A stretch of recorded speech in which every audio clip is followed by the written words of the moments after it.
The Health Professions Council of South Africa has outlined some guidelines of what a sick note should include. So for more clarity on the matter, especially this legal document, I'm now joined in studio by human resources expert Nicole Myberg. Nicole, thanks a lot for joining us this afternoon. Thank you, Faith. These are very interesting circumstances when sick notes come into forefront of the conversation. Let's talk about this. And I think that we'll go into the politics a little bit later, as well as obviously when it comes to a former President Jacob Zuma's stance, it's a different matter here. It's a court matter.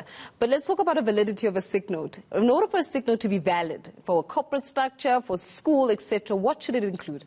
Well, for a sick note to be valid, it has to be, the sick note has to be issued by a medical practitioner or someone certified to diagnose and treat and registered with the Health Professions Council of South Africa.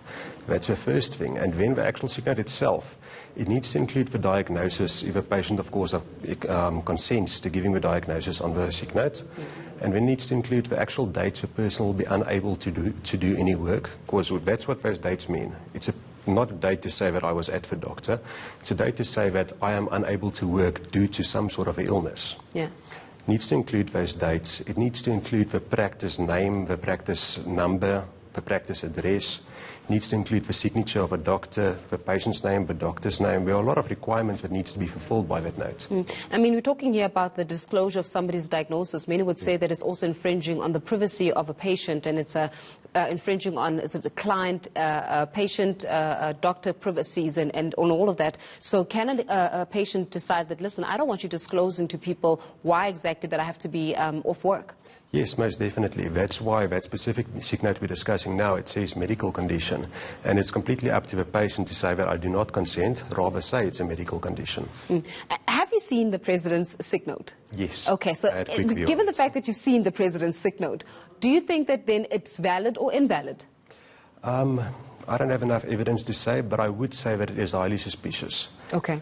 So at face value, I'm not asking you to go into details, but at face value, if you know as an HR practitioner what a sick note is supposed to look like, X, right? And then you get exhibit B of what a sick note is in terms of what was put forward to the courts, are you saying that then that does not necessarily fulfill the full mandate of a valid sick note?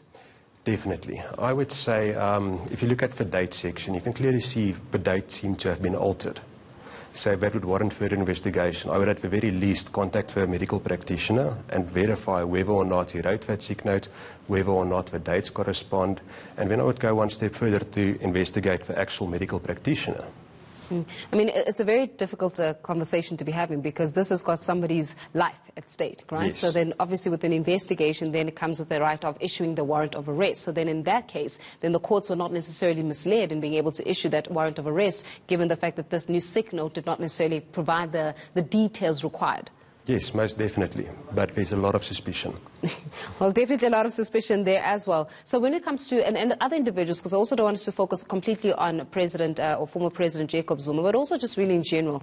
When we're talking about sick notes, even in school, right? A lot of kids, they get sick or something happens, etc. And then the issue around sick notes also comes into play, right? So for school, specifically, and for young people, what must that look like? Does it have to have the diagnosis? What was... I can't say too much on school, but I can tell you from a labour perspective. From a labour perspective, everything I just mentioned, the sick note has to be valid and it has to conform with all of those requirements. Otherwise, it won't be valid. And it's especially valid to actually look for it in the workplace, because a lot of people end up abusing sick leave in the workplace. So it's been established that up to 40% of employees plan their sick leave in advance.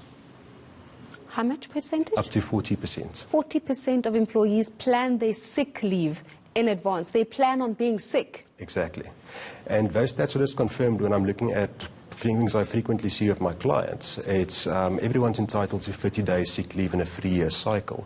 So by the time that 3-year cycle almost reaches its end, everyone uses up the last little bit of sick leave that they've got before they get their new entitlement of 30 days. What are the repercussions of actually providing a fake or false sick note? It's fraud. It's fraud. So in a labour context, that would definitely warrant a dismissal. Okay, so if a person comes into work and says, listen, I couldn't come to work, whatever, because of such or whatever, an instance, and here's my sick note, if you're able to prove that it's a fake sick note, then automatically, immediate dismissal? No, not immediate dismissal. It will have to go through the process. You'll have to book a disciplinary hearing, investigate the entire thing, and look at all the facts on a whole. But if you come down to the fact that the employee has been dishonest, 99% of the time, once an employee has been dishonest, it warrants a dismissal. Because if that trust relationship has been broken between employee and employer, it always ends in dismissal. Well, these are like just very sobering facts that you're giving us this afternoon, and also I think sobering as well for people to know that wherever you work, it's not a joke. Take it seriously as well. Most definitely. Nicole Maibo, we're going to leave it there for now, giving us the latest there in terms of, this conversation around sick notes, what constitutes